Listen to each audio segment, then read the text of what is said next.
Confidence is not about being the loudest person in the room.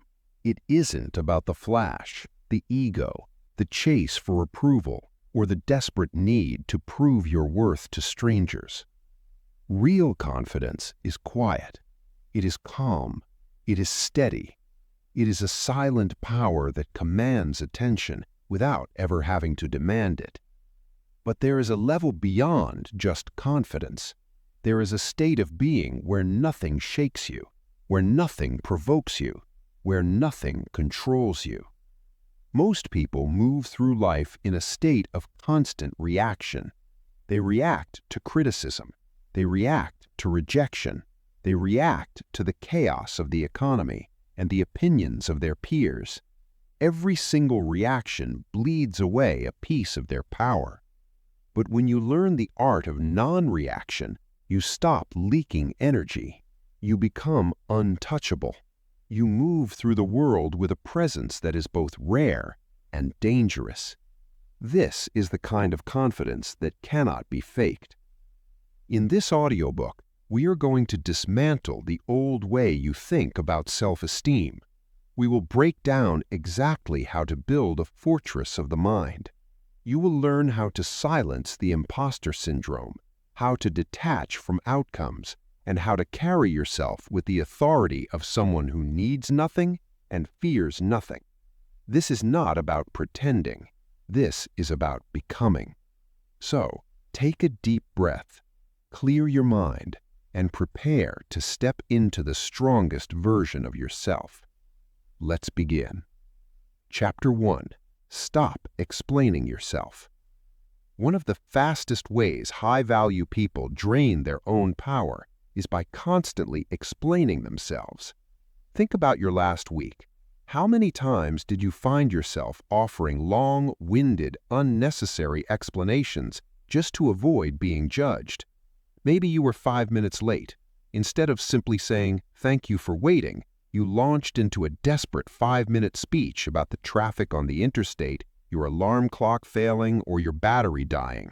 Or perhaps a colleague questioned a decision you made, and you felt the immediate urge to justify every single micro detail just to feel understood.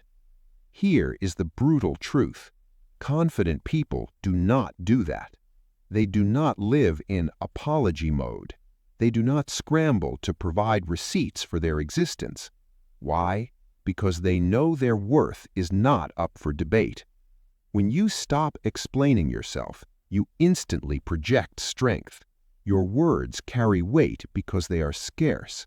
Your presence commands respect because it is not seeking validation.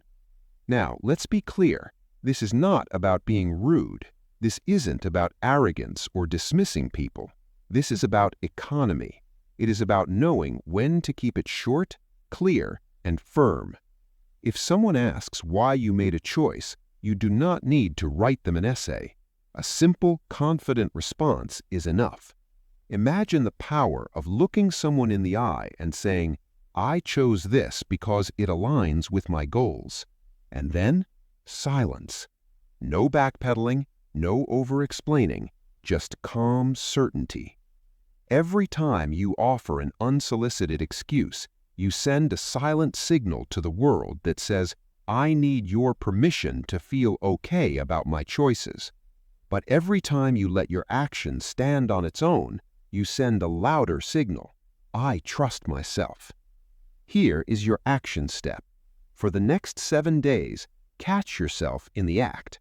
The moment you feel the urge to offer an excuse, stop. Replace the paragraph with a sentence. Instead of giving a long story, simply say, "I won't be able to make it." Then, embrace the silence. Let the silence do the heavy lifting. Chapter 2. Master your inner voice. If you want to become dangerously confident, you must first conquer the roommate living in your head. Your inner voice is either your greatest strategist or your worst saboteur. It is constantly narrating your life. And here's the thing most people fail to realize. How you speak to yourself in private dictates how you perform in public. If your internal monologue is a broken record of "I'm not good enough, they're going to judge me, I always mess this up," then you will walk into every room with your head down, nervous, hesitant. But if that voice says, "I can handle this, I belong here, I am built for this," you walk in taller, you are sharper, same person, different frequency. Confidence doesn't start with a promotion, a new car, or applause. It starts in the mind. The mistake people make is waiting for external validation to change their internal dialogue. They think, once I get the job, then I'll talk to myself with respect. It works the other way around. You speak to yourself with respect first, and the success follows. Your brain is a pattern recognition machine. It believes repetition. If you call yourself weak for 10 years, you will shrink into that weakness. If you call yourself capable for 10 years, you will rise to meet that label. This isn't about fake positivity. It isn't about looking in the mirror and lying to yourself saying everything is perfect when it's falling apart. Dangerous confidence is about realistic optimism. It's about coaching yourself through the fire. Instead of saying, "I can't handle this," you say, "This is difficult, but I will figure it out." Instead of saying, "I hope they like me," you say, "I respect myself regardless of what they think." Here is your action step. For the next 30 days, every single morning, state 3 facts about your character out loud. Number 1, I respect my own time. Number 2, I can handle chaos. Number 3, I do not require permission to lead. Say it until you believe it. Chapter 3. Build respect before confidence. Lasting confidence is impossible without self-respect. Respect is the foundation. Without it, confidence is just a mask. It's a costume you wear to fool the world while you feel hollow inside. But when you build genuine self-respect, confidence becomes your default state. Think about how you treat a VIP guest in your home. You listen to them. You value their time. You keep your promises to them.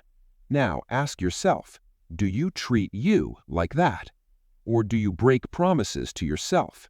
Do you hit snooze when you said you'd get up? Do you stay in toxic environments because you don't think you deserve better? The way you treat yourself sets the standard for how the world treats you. If you disrespect your own boundaries, the world will follow your lead. Self-respect is built through action. It comes from the small, unglamorous choices. It's waking up when you said you would. It's eating the food that fuels you, not the food that poisons you.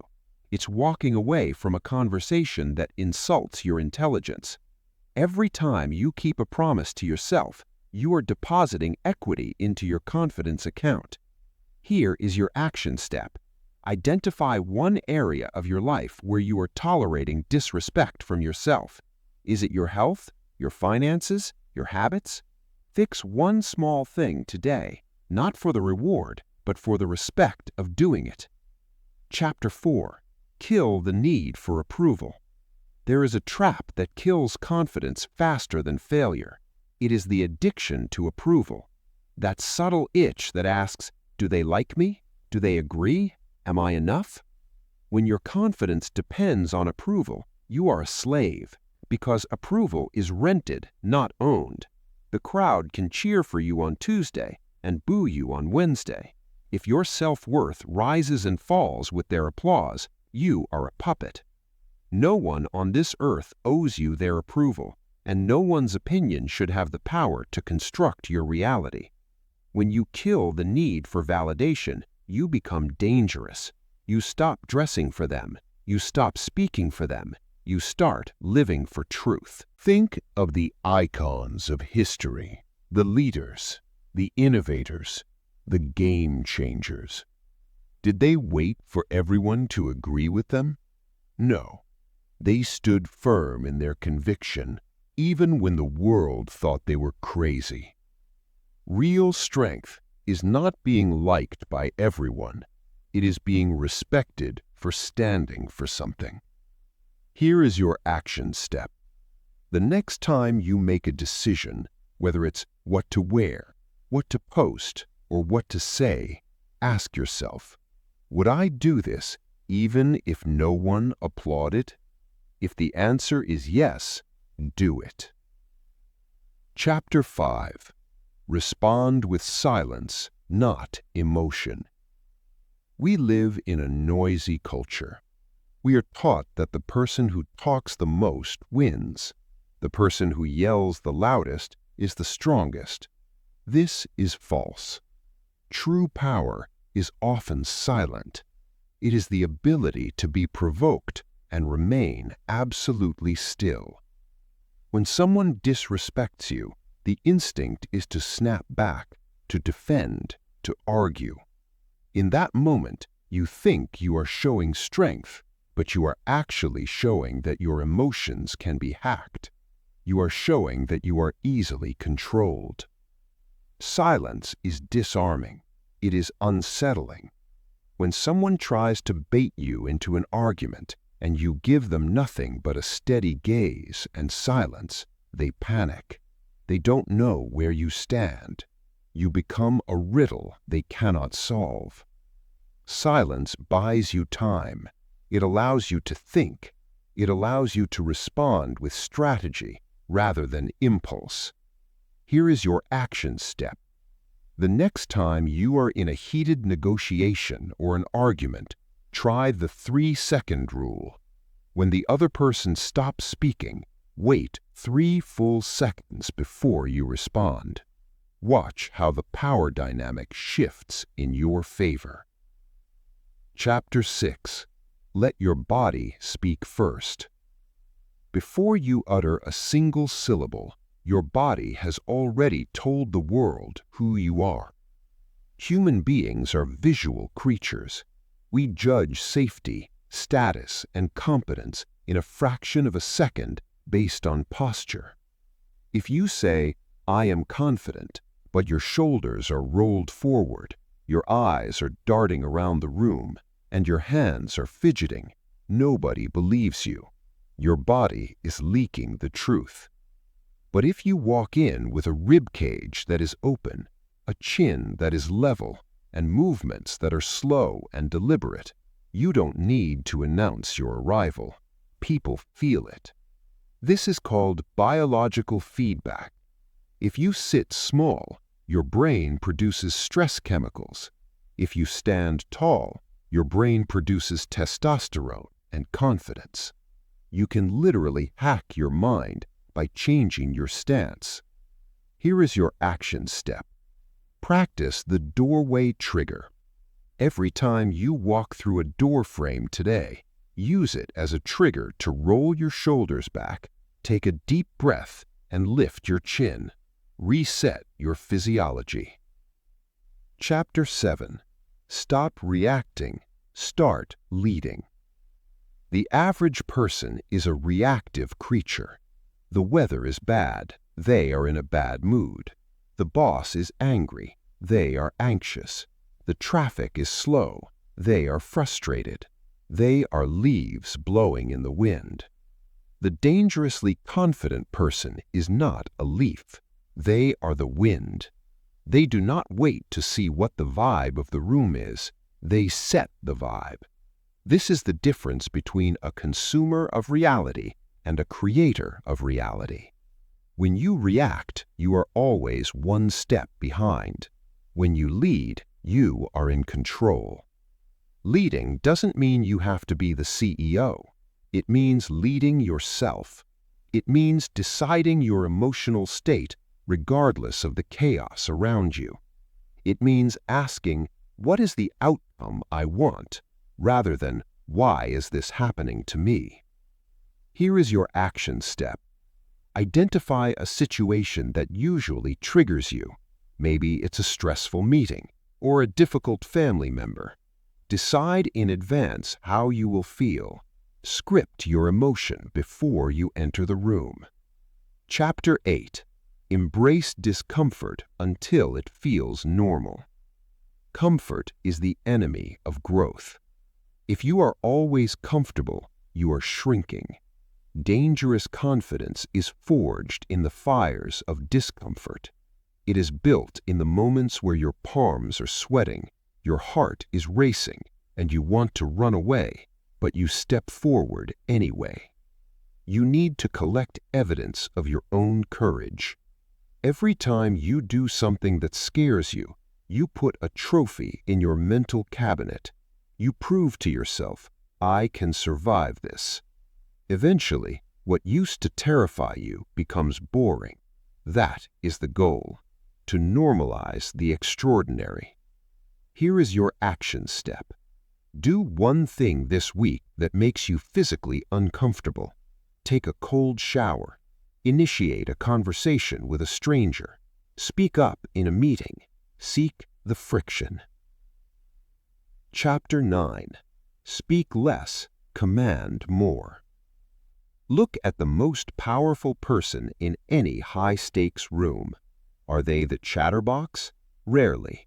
Insecurity loves the sound of its own voice. Insecurity hates silence, so it fills the air with nervous babble. Confidence is comfortable with empty space. When you speak less, your words become more valuable. It is the law of supply and demand. If you are constantly talking, your words are cheap. If you speak rarely, people lean in. They know that if you are opening your mouth, it must be important.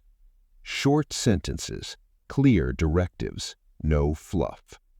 Here is your action step. Review your emails and text messages before you send them. Can you cut the word count by 30%?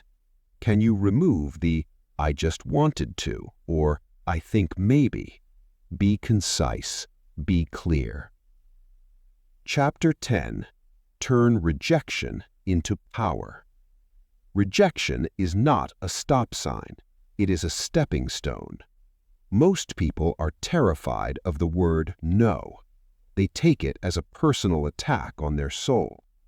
But the dangerously confident person views rejection as data.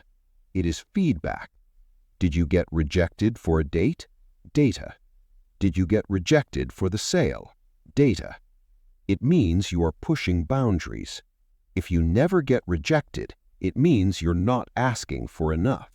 It means you're playing too small.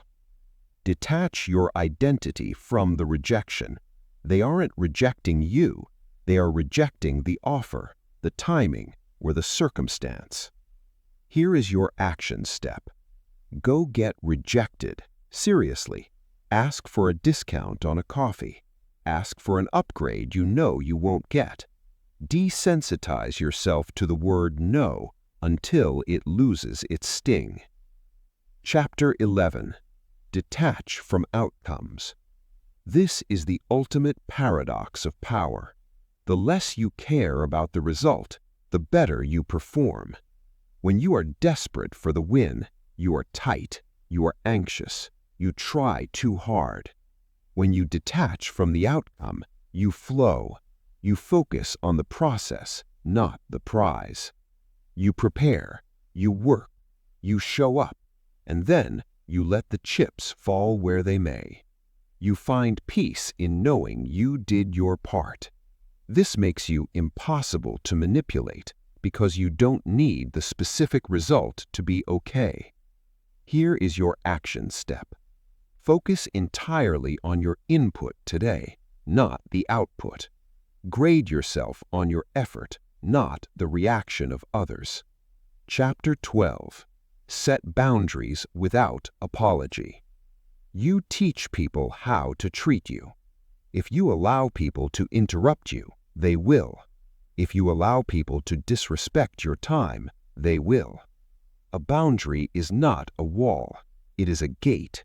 You get to decide who comes in and who stays out, and you do not need to apologize for locking the gate. No is a complete sentence. You don't need to add a 5-minute explanation of why you are saying no. Here is your action step. Say no to one request this week that drains your energy. Do not offer an excuse. Just decline politely and firmly. Chapter 13. Stand calm in chaos. Any captain can sail a ship on calm waters. It takes a master to sail through a hurricane. We are living in chaotic times. People are panicking. The news is designed to scare you. The person who can keep their heart rate low when the world is high stress. Chapter 14. Train until skill becomes certainty. Confidence is not magic, it is competence. You don't feel confident driving a car because you did affirmations. You feel confident because you have driven 50,000 miles. You have the reps. If you lack confidence in an area, ask yourself, have I done the work? If the answer is no, then get back to training. There is no shortcut for mastery. Confidence comes from knowing that you are undeniably good at what you do. Here is your action step. Pick one skill you want to master. Commit to 30 minutes of deep practice today. Competence breeds confidence. Chapter 15. Live as if you need nothing. We arrive at the final level, the state of needing nothing.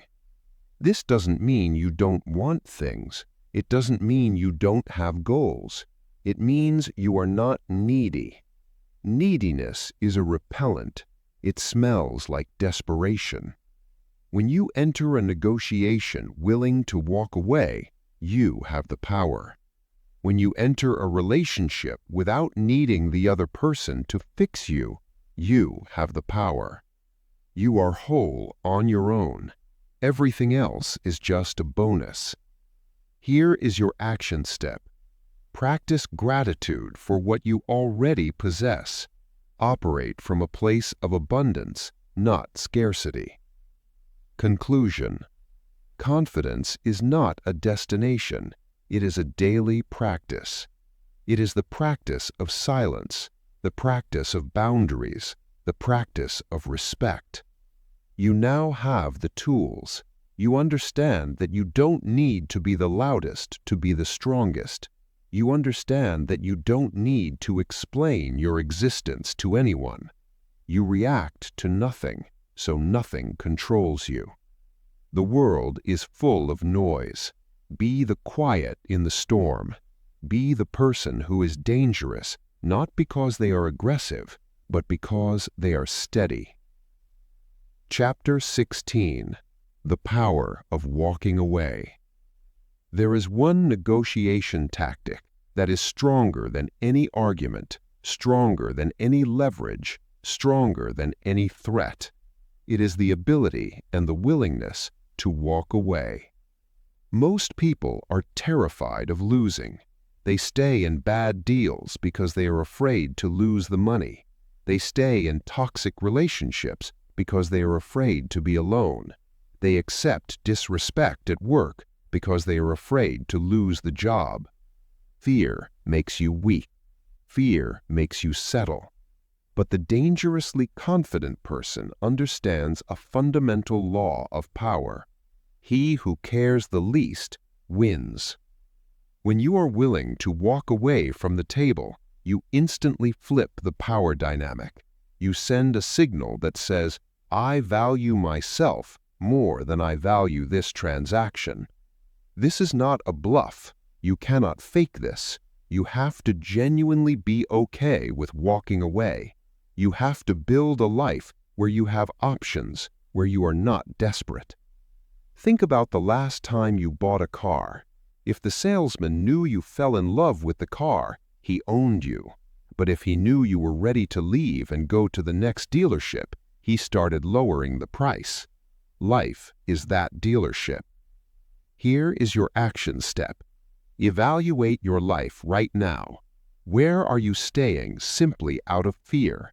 Is it a negotiation, a friendship, a habit? Visualize yourself walking away. Feel the fear and then feel the freedom on the other side. The moment you are ready to leave is the moment you truly become free. Chapter 17. The Eyes of a Predator. The eyes are the only part of the human brain that is visible from the outside. They are the windows to your nervous system. You can tell everything about a person's confidence by how they hold or fail to hold your gaze. In the animal kingdom, eye contact is a sign of dominance. When two wolves meet, the one who looks away first submits. Humans are more civilized, but the biology is the same. When you are speaking to someone and you constantly dart your eyes around, looking at the floor, looking at the exit, you are signaling submission. You are signaling that you feel threatened. But when you lock eyes, not with aggression, but with a calm, soft focus, you signal safety. You signal high status. This is uncomfortable for most people. It feels intimate. It feels intense. That is exactly why you must master it. Here is the secret technique, the triangular gaze. Don't just stare into one eye. That looks creepy. Instead, move your gaze slowly from their left eye to their right eye to their mouth and back up. This keeps the connection alive without being aggressive. Here is your action step. Tomorrow, when you order coffee or speak to a colleague, do not look at your phone. Do not look at the counter. Look at the color of their eyes. Hold it until they look away first. Do not smile excessively. Just observe. This small act will double your perceived authority. Chapter 18. Radical Honesty. Lying is the language of cowards. Think about why people lie. They lie to protect themselves. They lie to avoid conflict. They lie to make people like them. Every lie is an admission of fear. It is an admission that you do not believe you can handle the consequences of the truth. Dangerous confidence is built on radical honesty. It is the ability to speak the truth even when it is ugly, even when it is unpopular, even when it costs you. When you tell the truth, you have nothing to hide. You have no scripts to memorize. You have no fear of being caught. You become transparent like water and just as powerful.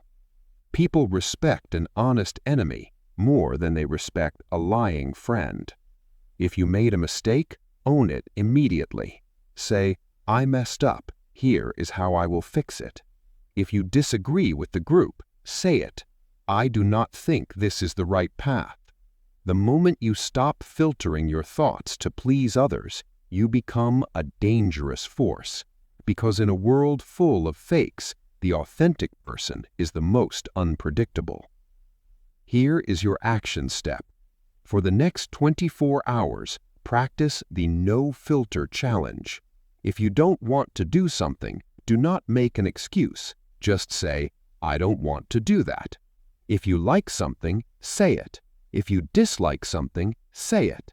Speak your reality into existence. Chapter 19. The Art of the Pause. We live in a world that is addicted to speed. Everyone is rushing, rushing to answer, rushing to eat, rushing to success. But kings do not rush. Confidence operates on its own time zone. When you rush, you are telling the world that you are late, that you are behind, that you are not in control. When you slow down, you force the world to wait for you.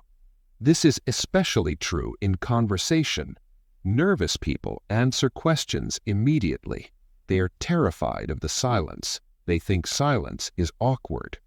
Confident people use silence as a weapon. When someone asks you a difficult question, do not answer right away. Pause, take a breath, look at them. That 3 seconds of silence creates tension. It makes people lean in. It makes your answer sound like wisdom rather than a reaction.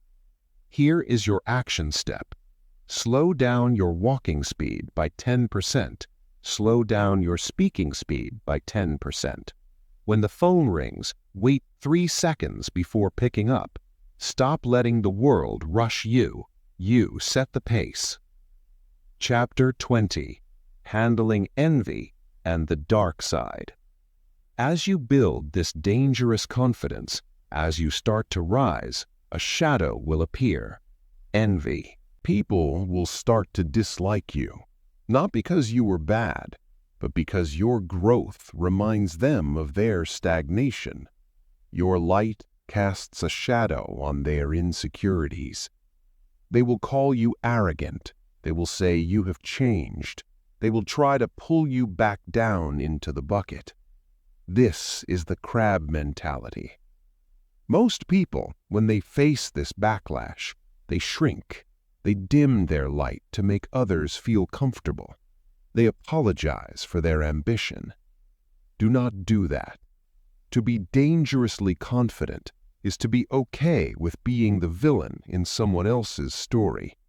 You cannot save everyone. You cannot bring everyone with you.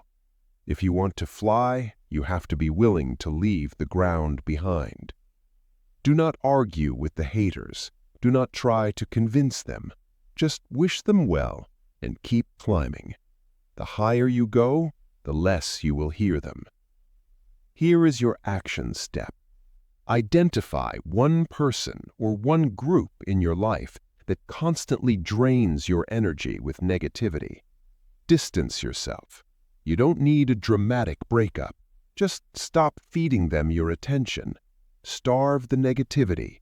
Feed the focus. Chapter 21. Physical discipline as mental armor. You cannot have a confident mind in a weak body. The two are connected by a highway of nerves and hormones. If your body is sluggish, toxic, and weak, your thoughts will be sluggish, toxic, and weak.